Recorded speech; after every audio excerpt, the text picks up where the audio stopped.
How's it going, everyone? It's Jonathan from Rampaging Rex Productions, and I just wanted to show off a little bit of a side project that I've been working on recently, which is my VHS of the Amazing Digital Circus. I'm sure most of you are already familiar with the show. It's an excellent CGI animated series here on YouTube. Only one episode so far, but it's done in the style of like a series that was made during the early era of CGI animation. So, you know, like early to mid 90s, maybe even early 2000s. And I wanted to see how that translated over to being on VHS. So I'll show you how I did it, but first off, let me just prove to you here that it works.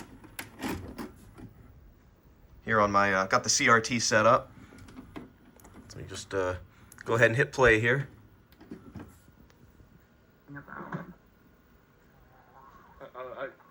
I assure you, there is no magical... Sorry about the black line. You know phones have a hard time recording CRTs. But it does work, so... See? Working fine. So I'll show you how I did it and got it on the VHS tape here, because it was an interesting process, to say the least, and it took way longer than you would expect. But yeah, I'll show you how I pulled that off here. Let's go ahead and head over to the computer. So here I am in Adobe Premiere, and I've got the actual episode loaded in right here that I just downloaded. And, you know, the Amazing Digital Circus is in widescreen. And watching on a VHS, you're going to be in a 4:3 resolution. And over here, I've created our window. This is 640 by 480 resolution, so 4:3 resolution. And if I just take the whole episode and drop it down onto the timeline here, it's going to zoom it to fill the screen, but see how it gets cut off? It's because it's a higher resolution. So I can zoom it out a little bit, and this is what most people are probably going to do, is they're going to zoom out the image, and you're going to have these black bars on the top and the bottom, so you can get the full frame. And that's all well and good, but I wanted this to feel as authentic as possible, like it was actually a VHS that was discovered at a thrift store, like it was from the 90s. Some kind of lost animation. So instead what I did is I actually zoom it to fill the screen right here. Right about there. And that's fine. But for this we're gonna have to do what in the industry they used to call pan and scan, which is, since we've now zoomed the image to fill the screen, we've lost part of the image on the left and right. And that's fine, but as we go through here, you'll start to see that there are parts of the show where characters get cut off, the frame isn't, perfectly aligned. So what I actually would have to do is go through shot by shot and adjust the frame to keep the action in frame. And that's what pan and scan is. And see, most of the time, it's absolutely fine. See, it's framed up just fine. I mean, Pomni's getting a little bit cut off there. That's fine, too. Most of the time, it's fine. But every so often, you come up to a shot that just doesn't look right. Like, I'll find one here for you. So here's a good example. I have this shot. Pomni's nice and centered here. Jax is off to the side. This is fine. We could leave this as is. But what I did in my edit is just kind of make sure that everybody is as centered as possible. So see, we can line up the right side of the frame right there. Right about there, and now both characters are in frame, and they're not centered, but we have one character on the left side, one character on the right side. Everybody's in shot. So that mentality is what I used to go through the entire episode, all 25 or however long minutes of it, and just go shot by shot and adjust the frame. So most of the time, you can just get to the shot, center it as good as possible, and leave it as is. That's absolutely fine, and most of the time that works. But other times there will be shots where there's motion, and this is the best example I'm going to show you here. This shot where Pomni is running away from the abstracted Kaufmo. See how she's jumping left and right to both sides of the frame here, and it looked fine. I could leave that as is. It didn't look bad at all. See, she stays in the frame, and it looks good. It doesn't look bad at all, especially when the Dutch angle happens there. It didn't look bad at all. But with pan and scan, you can go further. So I'm going to go ahead and pull up my completed VHS edit here of the Amazing Digital Circus that I did. And we're going to go ahead and find that shot. And I'll show you how the pan and scan looked. As we're panning left and right, check this out. Look at that. Keep Pomni in frame, keep her nice and centered. That looks much better. So keep that in mind. That is basically what I had to do, shot by shot, for the entire episode. Now, I did the whole thing in one sitting. This isn't the finished project. The finished project's already been rendered. But it took about 4 hours to do the whole episode in one sitting. So I stayed up late that night. But to give an extra, like, air of authenticity, I added a couple other things. So see at the beginning here, there's about 15 seconds of black screen before the FBI warning that I added in. But that'll give me enough time to, you know, hit play on here and then run over to the VCR and hit record. And also to make it seem more like a legit VHS tape, it starts out with that FBI warning. And then it goes into the Just for Kids intro, which I'm sure a lot of you may remember from the 80s and 90s. A lot of kids' VHS tapes started out with this. I figured it was a good fit for the Amazing Digital Circus. And then we go into the Disney Stay Tuned after the feature, because I actually added in a couple trailers and like promos for Amazing Digital Circus after the episode. And then it goes into the episode proper. And you know, there you go. Complete 4x3, pan and scan. It's all done. So now we're gonna get into how do you get this from the computer onto the tape. Okay, so we have the complete edit of the Amazing Digital Circus on the computer. What do we do now? Well, to get it onto the tape, we need to get the HDMI from the computer and convert it to AV, composite video.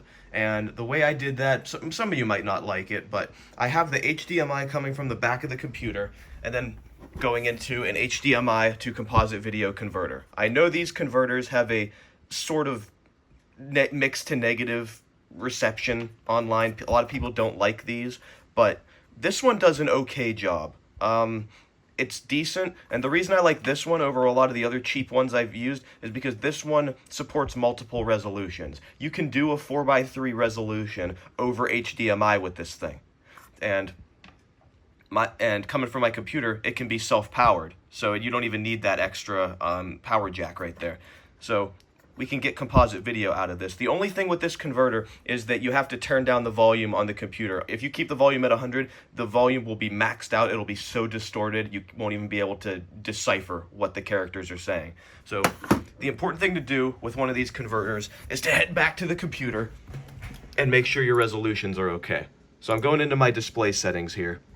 And see, that monitor 3, that's my converter. I have it set to 1024 by 768 resolution, which I wish I could do 640 by 480, but it actually won't go that low. But 1024 by 768 is about the closest thing I can get to 640 by 480. It's about the same orientation. You won't really see a whole lot of difference in the quality because we're going down to composite anyway.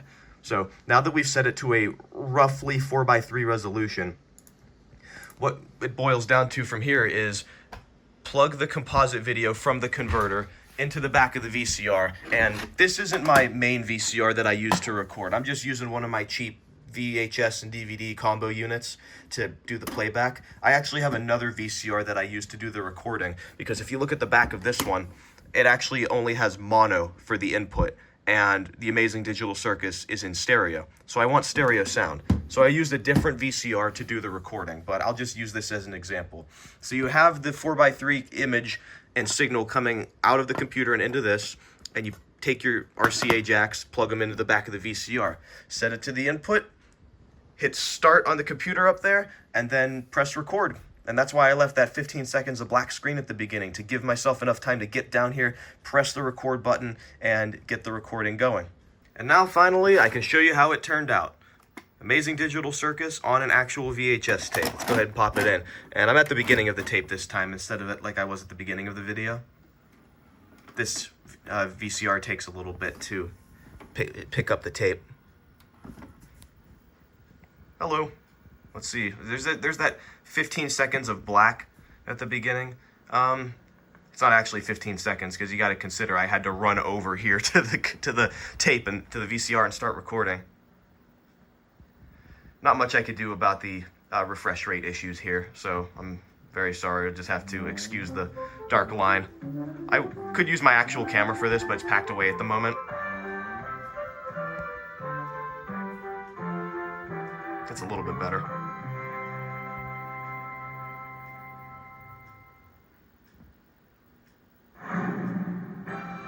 Stay tuned after the feature for more great previews.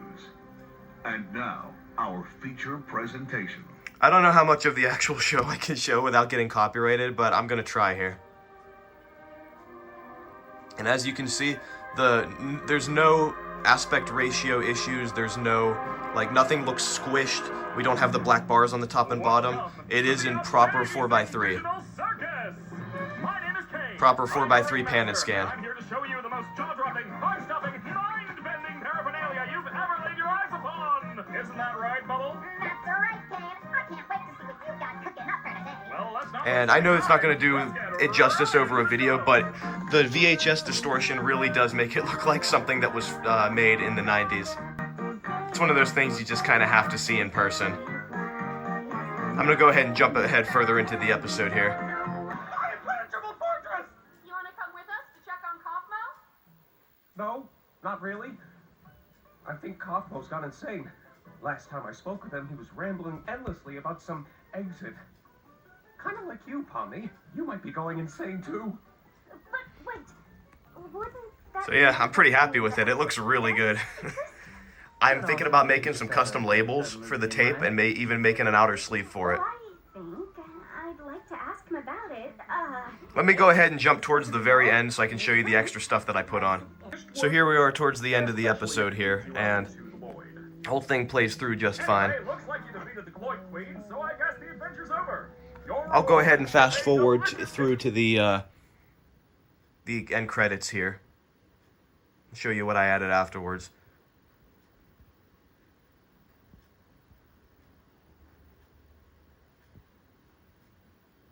One other thing with the end credits too, the main credits here play just fine, but I just made the actual the credits here with the little animation. I kept them in 16:9 just so they don't get cropped off, even though it's so low resolution that you could barely read it.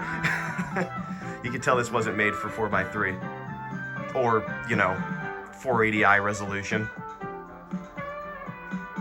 But once the episode proper ends here, you'll see that I added some trailers and a couple other things from the Glitch YouTube channel that have to do with the Amazing Digital Circus.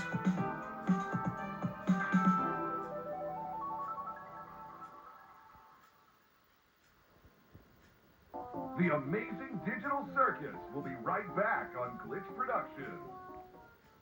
Hey, everybody! Yep, I added, this is the Save Her merch promo from their YouTube channel. And this was easy because this is already in 4x3. So all I had to do was zoom it, or crop it to fit the screen. Yeah, zoom it, I mean, sorry. And I just had to leave it alone. And it works just fine. Come on, face first. Kane, this adventure... So this was the easy part. No pan and scan necessary here. Let's go ahead and jump a little bit further. So I added this, and I also added the Wake Up Pomni Time to Go on an Adventure, which I also did a pan and scan edit for. There's a little bit of an extra step, but oh well, what are you gonna do? Make life. There we go.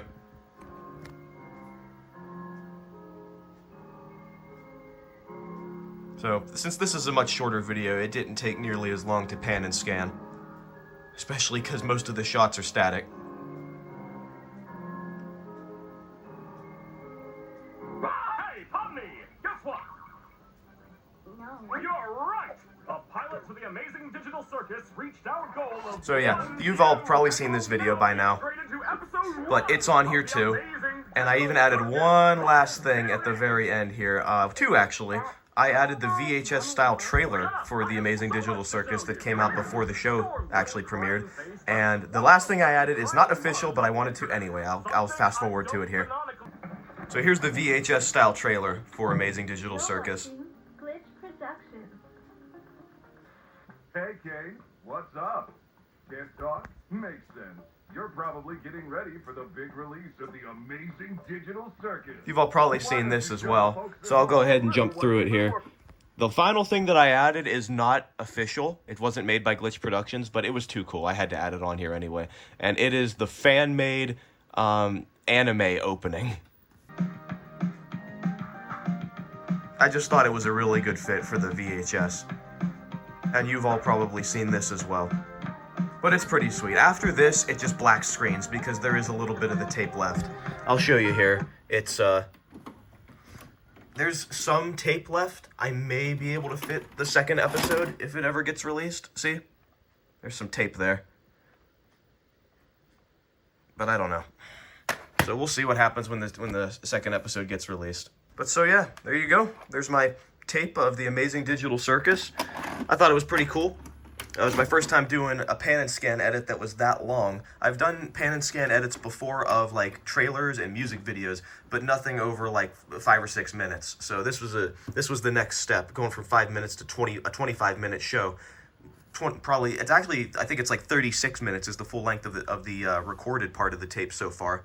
I guess the next step would be to do a pan and scan edit of a recent movie and do like a full VHS release of that, but we'll get there when we get there. Anyway, that's going to do it for this. I just wanted to show that off, and hopefully you guys think it's pretty cool. It's definitely a kind of a niche thing, but I know there are some people in the Amazing Digital Circus fan base that will appreciate this, so thank you so much for watching. I hope you enjoyed. And check out my other channel at Rampaging Rex Productions for all my amusement park and retro gaming content. See you guys next time.